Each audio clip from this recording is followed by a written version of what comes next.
नमस्कार साथियों, स्वागत है आपका हमारे इस यूट्यूब चैनल पर।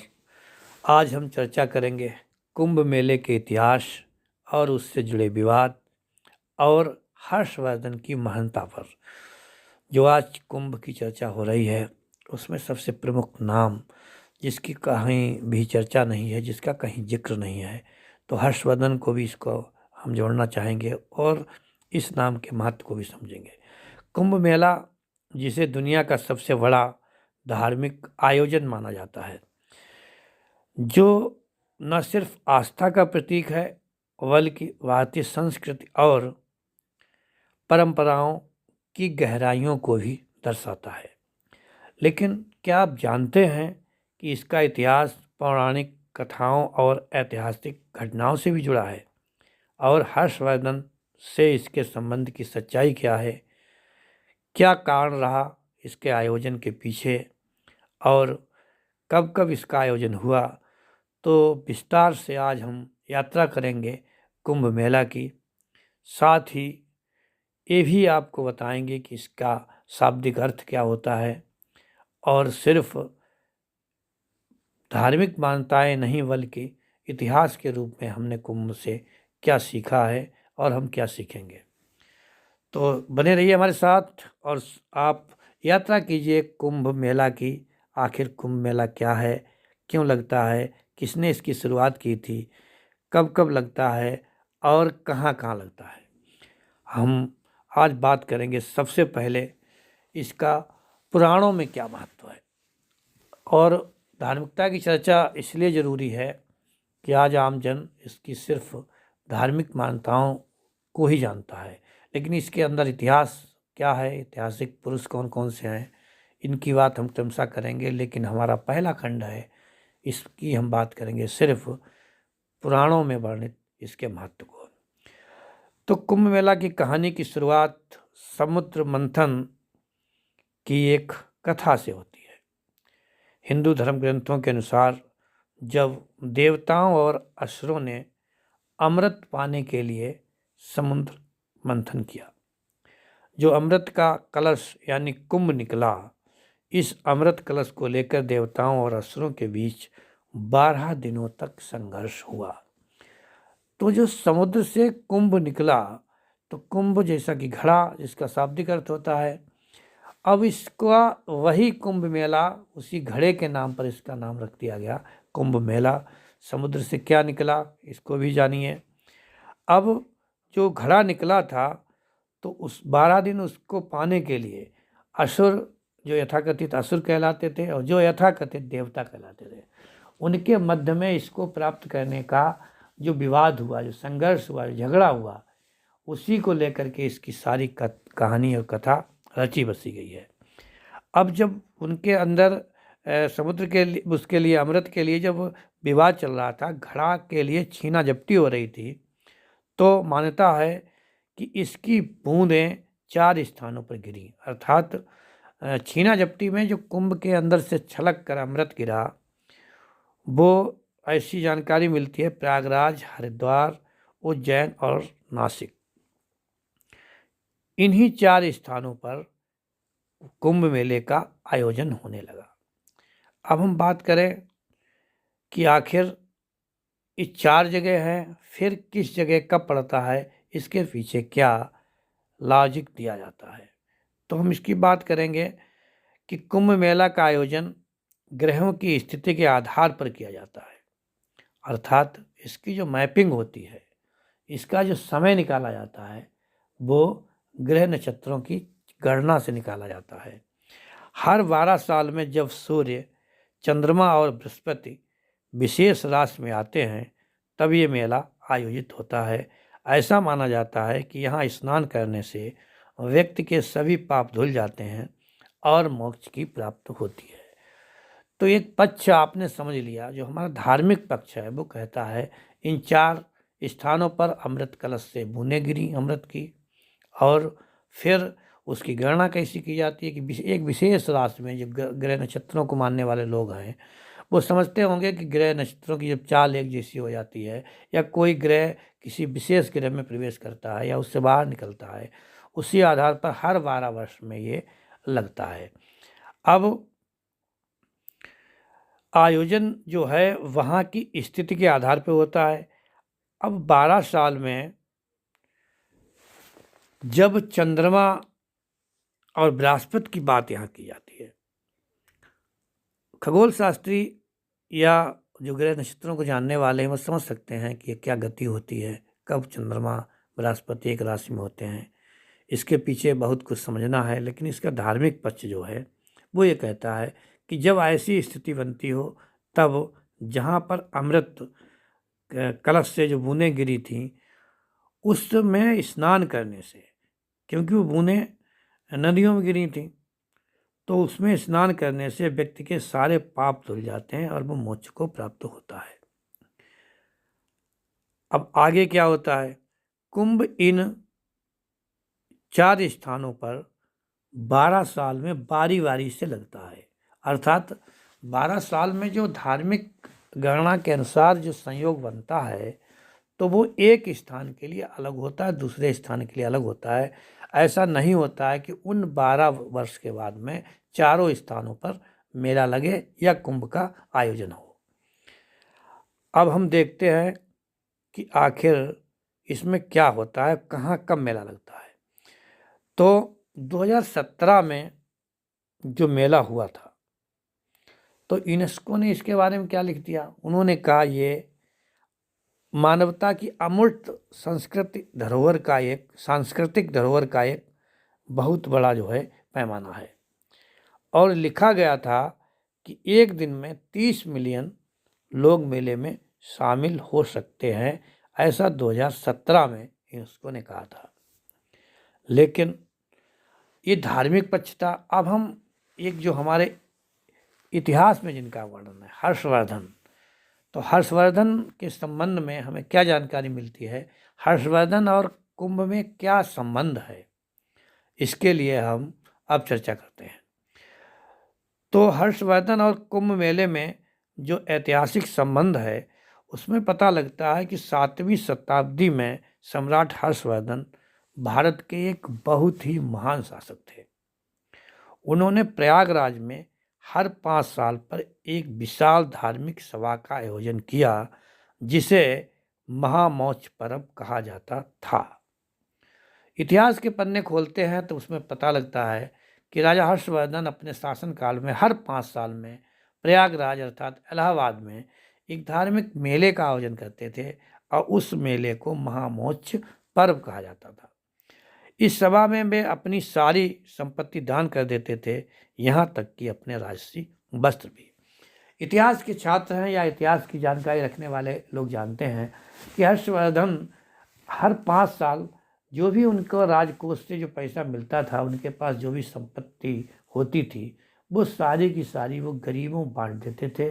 यहाँ तक वर्णन मिलता है कि वो अपने तन पर जो कपड़े धारण किए होते हैं, जो राजा की पोशाक पहने होते हैं, वो भी वहाँ से बांट कर जाते हैं।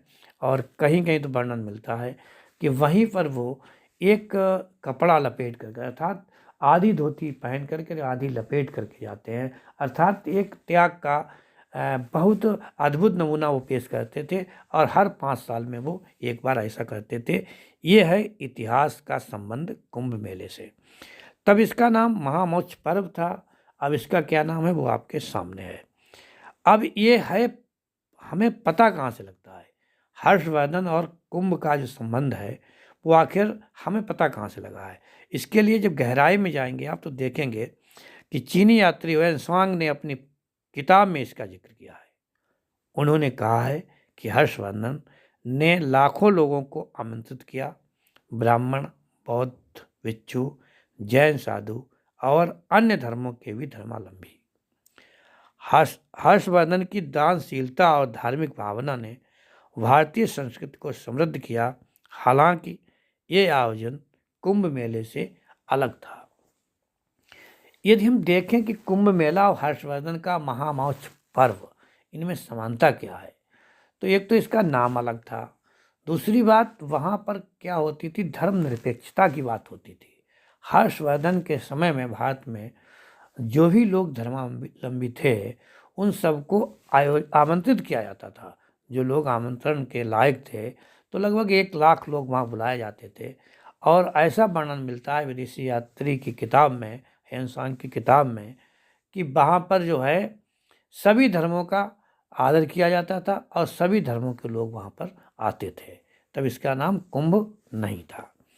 अब हम आगे बात करें कि ये अलग था, लेकिन इस कुंभ मेला की जो बात है तो ये जो क्या है, ये समुद्र मंथन की कहानी से जुड़ी हुई है। जबकि हर्षवर्धन का आयोजन धार्मिक एकता और दान पर केंद्रित था। हो सकता है राजा हर्षवर्धन के मन में आता हो कि हमारे देश में अर्थात हमारे राज्य में जो नाना प्रकार के लोग रहते हैं, विभिन्न धर्मों के हैं, तो उनमें एक ऐसा मौका भी हो जिसमें सारे इकट्ठे हों और सारी संस्कृतियों का आदान प्रदान हो और व्यक्तियों में भाईचारा बना रहे, बंधुत्व की भावना कायम रहे। तो उनका ये उद्देश्य था और इस कुंभ का उद्देश्य है धार्मिक आयोजन। लेकिन कुछ लोग कहते हैं कि हो सकता है ये हर्षवर्धन की प्रेरणा से ही आज उसका रूप बदलते बदलते कुंभ मेले का एक परंपरा बन चुका है। और वहाँ से इन्होंने जो कॉन्सेप्ट देखा था हर्षवर्धन का, उसी से इन्होंने धार्मिक आयोजन कर दिया है। लेकिन सीधे तौर पर हम इस बारे में कुछ भी नहीं कह सकते। इतना ज़रूर है, ये एक धर्म विशेष का मेला बन के रह गया है। हर्षवर्धन का कुंभ सारे धर्मों को इकट्ठे करने का, एकता के एक सूत्र में बांधने का स्थान था। अब हम आगे बढ़ते हैं कि ये कुंभ मेला, इसके दोनों पक्ष आपने देख लिए, एक धार्मिक एक ऐतिहासिक, दोनों में समानता आपने देख ली, दोनों के आयोजन में क्या अंतर है और दोनों से इस देश को क्या मिल रहा है। आप खुद ही समझदार हैं, आप समझ ही गए होंगे। अब इसके विवादों की बात करते हैं। जो वर्तमान में कुंभ मेला चल रहा है, आज हम इस पर ज़रूर बात करेंगे कि आस्था तो है लोगों की, आस्था होनी भी चाहिए। सभी धर्म को मानने वाले इस देश में रहते हैं। अगर किसी एक विशेष धर्म का मेला है तो उसके प्रति उनकी आस्था होनी ही चाहिए। लेकिन विवाद कहाँ से आते हैं? तो कुंभ मेला से जो विवाद जुड़े हैं, आज उनकी भी हम 1 मिनट चर्चा करेंगे। तो सबसे पहला विवाद निकलता है उसी आस्था के संगम से, जो है अखाड़ों के बीच संघर्ष। तो इतिहास में कुंभ मेले के दौरान अखाड़ों के बीच कई बार संघर्ष हुए हैं जो कि हिंसक साबित हुए।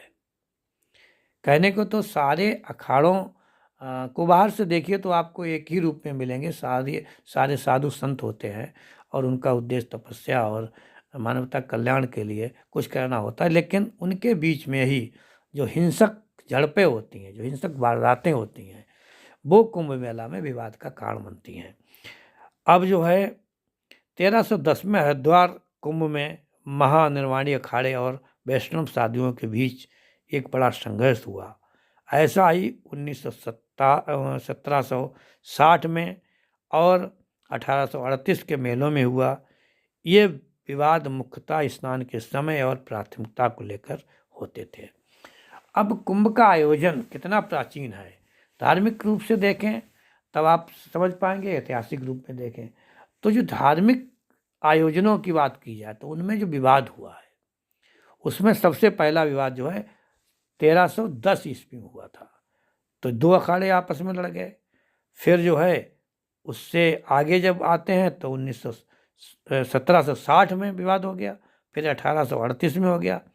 लेकिन इसके विवाद के पीछे कारण क्या है? विवाद के पीछे वहाँ परंपरा बनी हुई है, शाही स्नान बोला जाता है। शाही स्नान का मतलब है जो मुख्य पर्व होते हैं उन पर विशेष प्रकार के जो अखाड़े होते हैं तो उनके संतों को आमंत्रित किया जाता है। अब वहाँ भी शुरू हो गई है इस बात को, वहाँ पर प्राचीन बात हो गई। अब तो 1300 में विवाद होता है, आज हम 2025 में जी रहे हैं। कितनी पुरानी बात है, विवादों का कितना लंबा और पुराना रिश्ता है कि शाही स्नान अर्थात वो पक्ष कहता है कि मैं स्नान पहले करूँगा, वो पक्ष कहता है कि वो मैं स्नान करूँगा। इस प्रकार से मैं बड़ा वाला विवाद साधु संतों में भी पर्याप्त रूप से देखा जाता है। एक कुंभ में विवाद का एक कारण होता है। अब हम बात करेंगे उसी समय जब कुंभ का आयोजन चल रहा था तो विदेशी आक्रमण भी हुए हैं इस मेले के ऊपर। क्या मंशा है आक्रमणकारियों की, कौन सा देश है इसके पीछे लगा है, इसके बारे में किसी और वीडियो में चर्चा करेंगे। लेकिन इस कुंभ में कब कब विदेशी आक्रमण हुआ उसकी एक झलक आपके सामने है कि 1398 में तैमूर लंग ने जो है हमला किया। उसका उद्देश्य धार्मिक और सांस्कृतिक धरोहर को नष्ट करना था।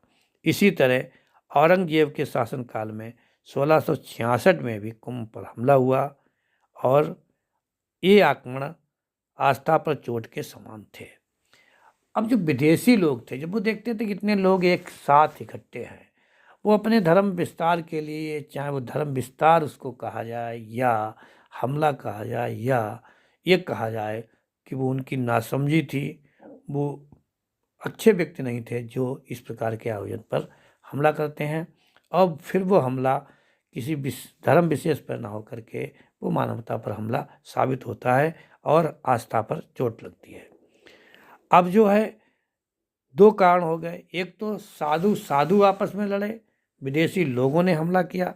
एक तीसरा भी कारण बनता है जहाँ जन और धन की हानि होती है, उसी मेले के दौरान, जिसे हम आस्था का महापर्व कहते हैं, जिसे मोक्षदायिनी मेला कहते हैं, उस मेले में भगदड़ मचने की भी पर्याप्त घटनाएं हुई हैं।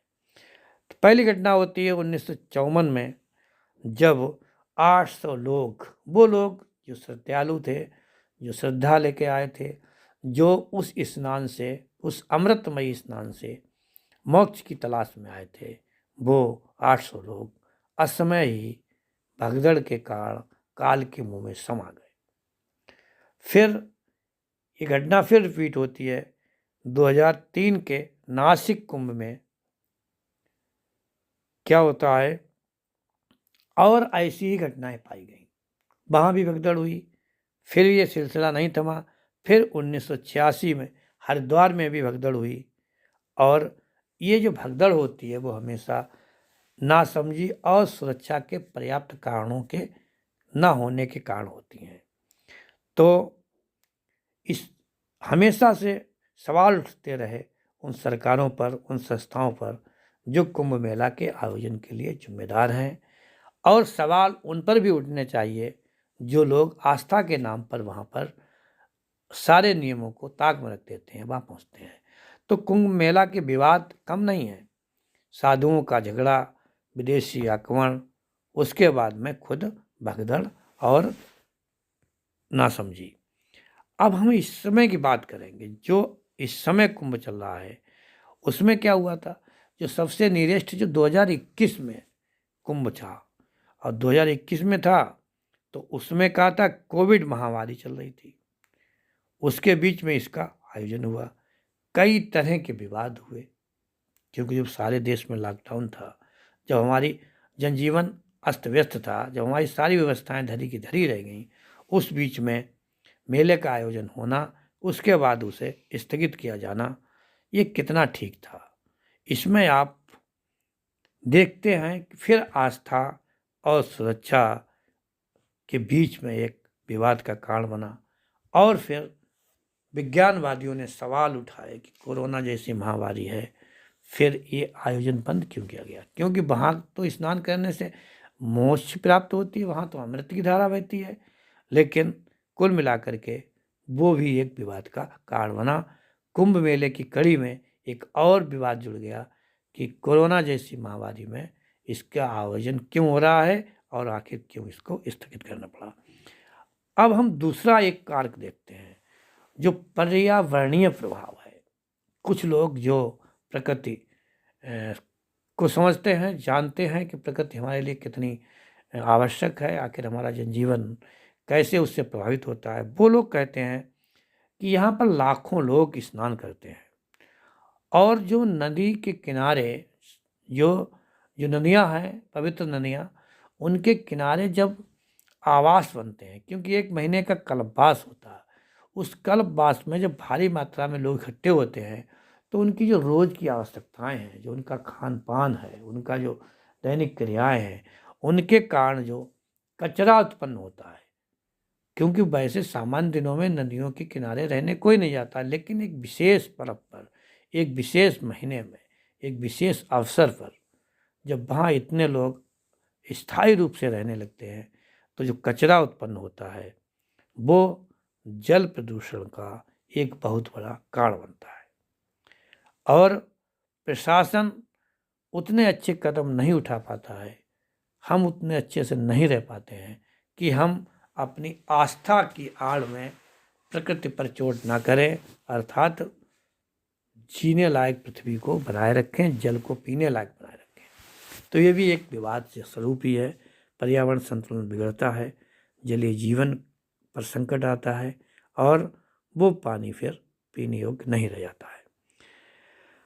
अब राजनीतिक विवाद जो 2025 में चल रहा है, इस समय 2025 का जो विवाद है वो बहुत ही एक नई दिशा की ओर ले जाने वाला है, क्योंकि यहाँ पर कुंभ मेला में माननीय मुलायम सिंह यादव जो अब स्वर्गवासी हो गए हैं, उनकी प्रतिमा जो है कुछ लोगों ने लगाई जो उनके समर्थक हैं, और फिर किसी एक अखाड़े ने इस पर आपत्ति की और कहा है कि इससे राजनीतिक मेले का राजनीतिकरण हो रहा है।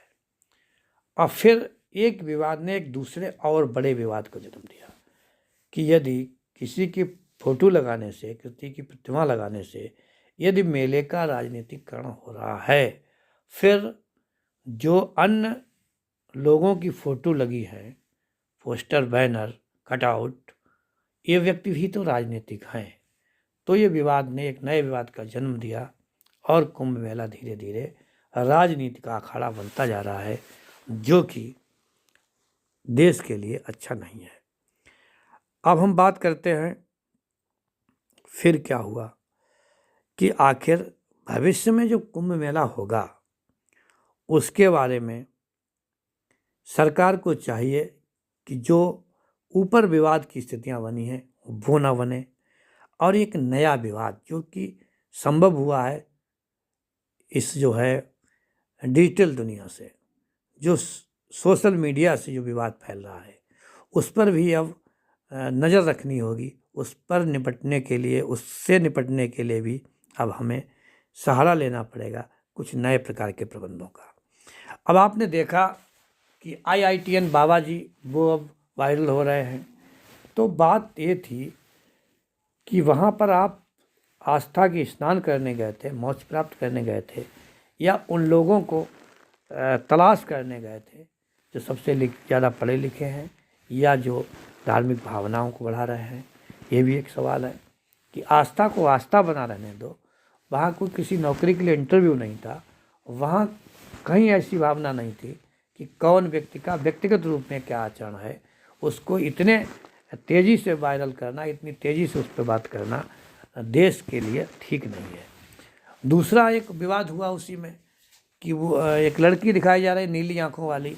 तो क्या आप वहाँ सुंदरता देखने गए थे? क्या आप उस आस्था में को साथ लेके गए थे? तो क्या आप सिर्फ ये देखने गए तो किसकी आंखें नीली हैं, किसकी आंखें पीली हैं? आखिर इन चीज़ों से कैसे निपटा जाए? जहाँ हम एक तरफ आस्था की बात करते हैं, जहाँ अमृत वर्षा की बात करते हैं, जहाँ अमृत की बूंदें गिरी थी, जहाँ हम कहते हैं कि हम 1 महीना के लिए कल्पवास कर रहे हैं, हम बहुत बड़े धार्मिक हैं, लेकिन वहाँ पर धर्म की कोई चर्चा न होकर वहाँ पर चर्चा हो रही है उन छोटे छोटे नमूनों की जिनका आस्था से, पुण्य से, मोक्ष से, भजन से, पूजा से कोई मतलब नहीं है। इससे भी हमें अब निपटना पड़ेगा। तो साथियों, विवाद बढ़ता ही जा रहा है।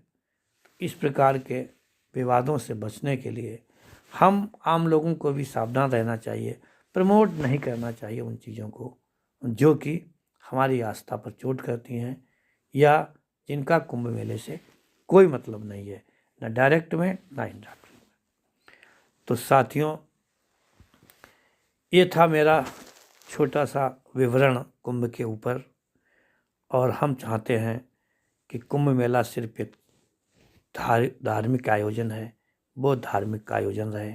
हमारी आस्था, हमारा इतिहास, हमारा जो सांस्कृतिक माहौल है वो ठीक रहे। और साथ ही हमें एक बार पुनः सोचना चाहिए कि हर्षवर्धन जैसे शासक इस देश को कब मिलेंगे, हमारे इतिहास की जड़ें इस मेले से कितनी जुड़ी हुई हैं, उन सबको हमें फिर से पहचानने का समय आ गया है।